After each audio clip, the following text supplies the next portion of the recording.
Less than a year after releasing his debut album, Watin, to critical acclaim, Aysanabee isn't wasting any time. A new EP, Here and Now, is out on October 20th, and Aysanabee joins me now. How are you? Good. I like the pun. I think that was a pun. You are here and now with me here at Indie 88. I appreciate it.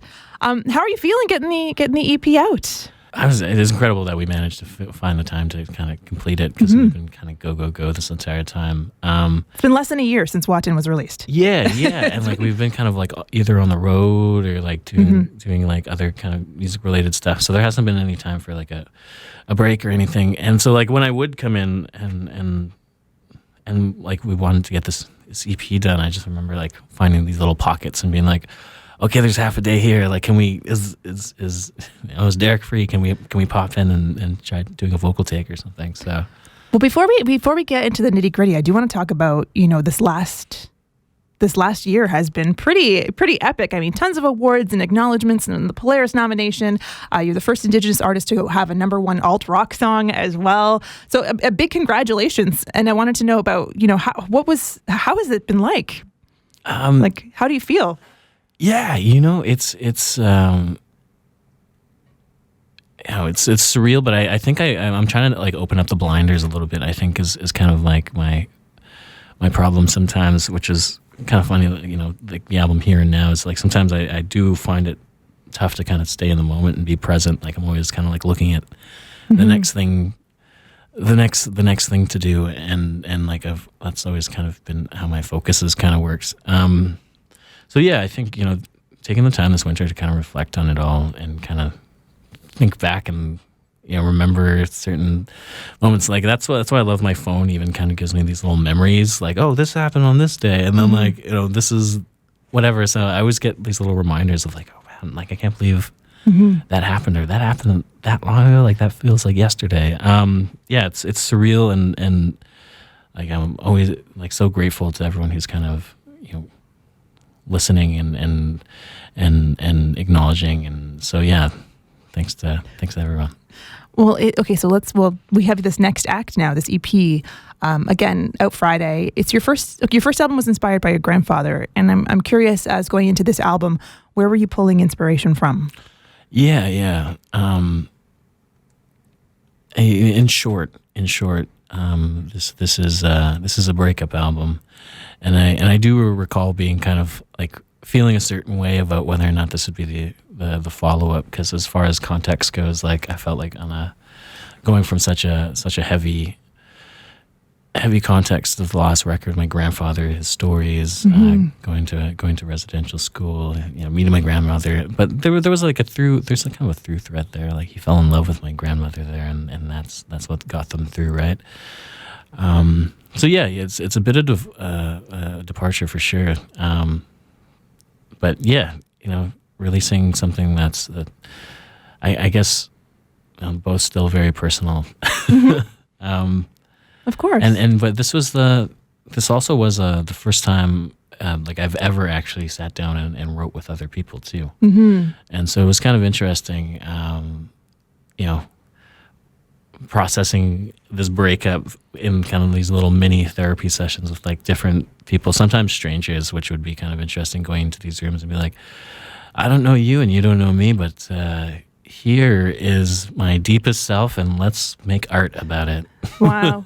I mean, heartbreak, I just went through it and it's still going. I mean, I think it's one of those things that is universal. Yeah. So it's one of those, everyone can relate, but in that really vulnerable place. Is it easier to write? Is it? Yeah, it definitely takes something to sometimes get used to, and I think it's just chemistry, right? Like I think having kind of this unique space to be able to kind of work with like these different kind of incredible people, but I've been put into rooms where it's like here is like one of the top songwriters, and the chemistry wasn't there, and like we wrote a song, and that just gets kind of put into the vault, and maybe will never be released. But then you'll work with someone who it's just up and coming, and no one's really heard of them, and then suddenly you guys are just on the same wavelength, and it just like it flows out, and you guys just make a beautiful song together. And so yeah, you never really know what's going to kind of come out of those sessions. But it's always kind of growth. Like I kind of regret not doing it sooner, to be honest. Just learning like other people's like kind of little quirks that they have when approaching songs, and kind of like makes you kind of look at your own kind of weird little things you do when you're telling stories and making music and making art. It's interesting because, this is an EP about heartbreak, and you describing collaborating sounds like speed dating. and I'm kind of curious as, who is the person setting you up? Like, who is your trusted ally when it comes to being like, you should write with this up-and-comer, you should write with this big songwriter? Oh, it was kind of like some were suggested, some were set up, some I just reached out. Yeah. Like, you never really know, because like... Are people top secret? Are you allowed to tell us? We know 10 Kills the Pack from somebody else. Yeah. Because I had worked with like Derek Hoffman, who produced a lot of the songs, and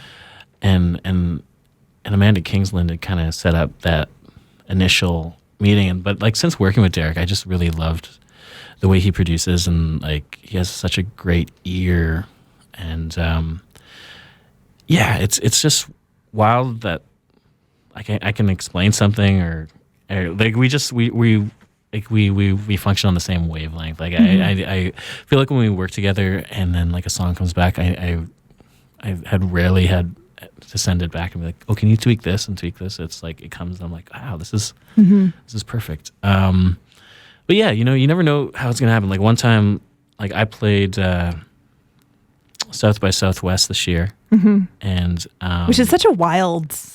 It's kind of a wild thing. I always feel like I've been a few times, and I always feel bad for the artist because it's equally amazing, but it's just crazy. It's too so big. Much. It's too big. It's a lot. That was my first time there, but apparently it was different before. But like, we went there not really knowing what was going to happen, because like we had done the Junos broadcast the night before, and like we had a small team, so like our whole team was focused on making that like the most it could be.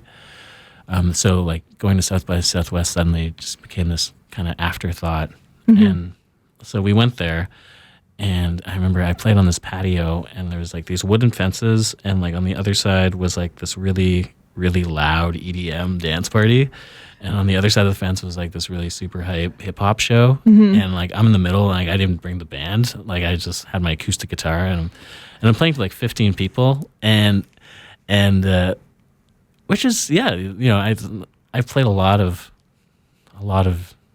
quiet rooms in my day, so that wasn't like super crazy. But like the night before, like we were playing to 15,000 people in that arena, and so the juxtapositions, that was crazy. But like I'm always of the mentality, you go and you just play your heart out, and so I came back from that, and then I was in this writing camp.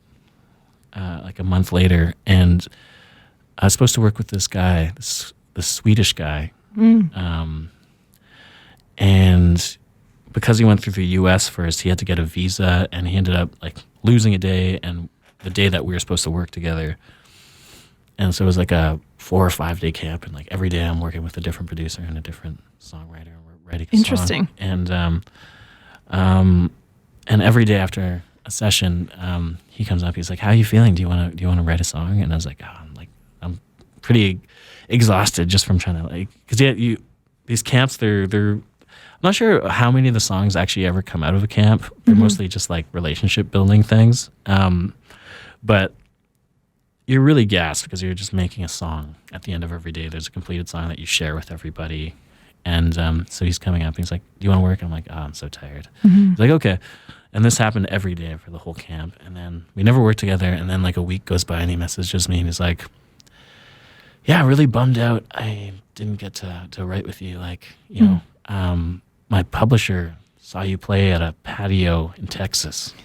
And that's why I flew all the way from Sweden, was to come work with you." Oh, man. And so like you never know. Like sometimes it just happens like happenstance. And so I ended up working with him this past summer because I was like, had you told me that you flew halfway around the world, like I would have had coffee, I would have worked with you. Right.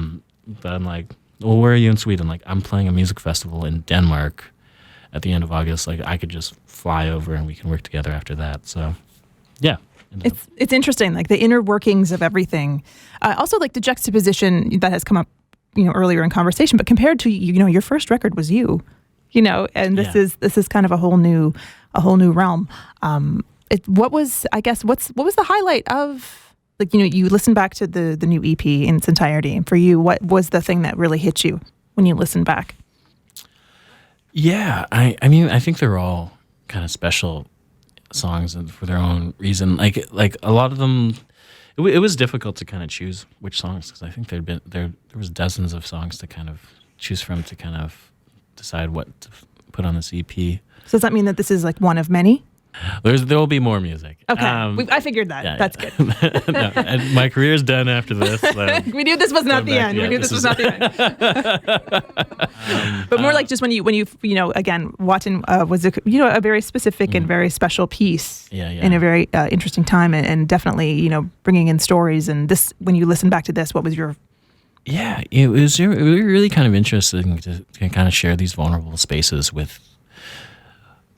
Definitely with friends too, because even like there's a song off the EP called "Letting Go," and I got to write that song with like my good friend Kyla Charter, who's always like, she comes on the road with me a lot. She did all the backup vocals on Watin. So if you listen to all those like crazy big, she's incredible. She's an incredible singer and incredible writer, and so like this is the first time that we got to like actually sit down and write a song together, and like she just kind of also was going through the same thing. So the fact that we were able to kind of work together, that was, and we're both experiencing the same thing, we're both processing it, and we're able to like make a song together, and so yeah, like there's stuff like that it's like. Which song is that on the record? Letting Go. Letting Go. Yeah. It's really interesting because like you can kind of really hear the blending of styles. Like you can tell where it comes from. Like, yeah, she's an incredible writer, incredible singer, and just an incredibly good heart and a good way with words. So I'm excited for people to hear that one for sure. It's good groove. Well, you're about to be touring with Dan Mangan as well, which is amazing, playing these songs live, which is exciting, as well. I know that you played some of the tracks live. I saw them at Osheaga, which was really exciting. How does it feel? How does it feel to change up your set as well and get these songs out there too? Yeah. No, that's another interesting thing too. Is like, because some of the songs are definitely written for a band, so kind of, I always actually really enjoy making them. Also, like shifting them to be performed solo, because I kind of switch the arrangement a little bit. But yeah, I'm always excited to play new music. People are always like, "What's your favorite song you've ever? What's your favorite song of yours?" And then it's an easy answer. It's always the new one, because like, it's, I don't know. There's there's this new energy there, and people are always growing and changing. So it's this is like, oh, this is the most relevant to who I am now. So okay. Well, we're gonna get to somebody else, and I'd love to get a little bit of context before we play this one on air. Yeah. Somebody else. That song was all the songs are about a specific person, and I think for that song in particular, it was kind of just going through social media of all places, and kind of seeing this person with their new partner, and kind of just seeing them happy, and seeing them actually like getting all the things that they need, and that they deserve, and kind of just like a little bit of a melancholic moment, but also kind of just actually being genuinely happy for that person. And that's kind of what inspired that song. And yeah, that's actually, I wrote that song with Sean Soroka, 10 Kills the Pack, and Derek Hoffman. And so it was kind of interesting for sure. Like, I was still getting used to writing with other people, and then there's just like, just three dudes sitting in a room talking about their feelings, and it was really beautiful. Now, I just have one more before we get to it. I'm a little curious as to when you are in a heartbreak space and you're really vulnerable and you're writing with people and you get it all out and you're processing what you've seen. At what point do you think, do I have to tell the person this is about? Do you send the song to them, or do you just let it live in the ether knowing that they'll figure it out? I'm Or is it too personal? I'm letting it live in the ether. I was I wasn't sure if I was going to put the album out or this collection of songs, but then I'd kind of seen that they were kind of, my ex was also teasing an album very similar, and so that was kind of the prompt for me to it just, I don't think a lot of people kind of get that, because she's a musician as well, to kind of have the opportunity to kind of have, two sides of the same story, and some, that's was really interesting to me, to be able to kind of, I'm excited when that record comes out to kind of sit down and listen to both. Interesting. I mean, that happened with two artists this summer, where I've interviewed both, and there was lots of breakup talk on both camps as well. So yeah, it's interesting. Yeah, it's interesting that hey, we got to process your feelings. If you're an artist, that's what you do, right? So, well, thank you so much for taking the time. Congrats on the new EP. Yeah. And have a great time on the road with Dan Mangan. I'm really looking forward to that. Yeah, I think it's gonna be a really good tour. I feel like it's gonna be a really good and healthy tour. He's a great performer and a great guy, and the crowd and the fans are going to love you as well. Yeah, and I'm excited for you to play the new tracks on the road, and thank you again for taking the time. Yeah, thank you. Thanks so much.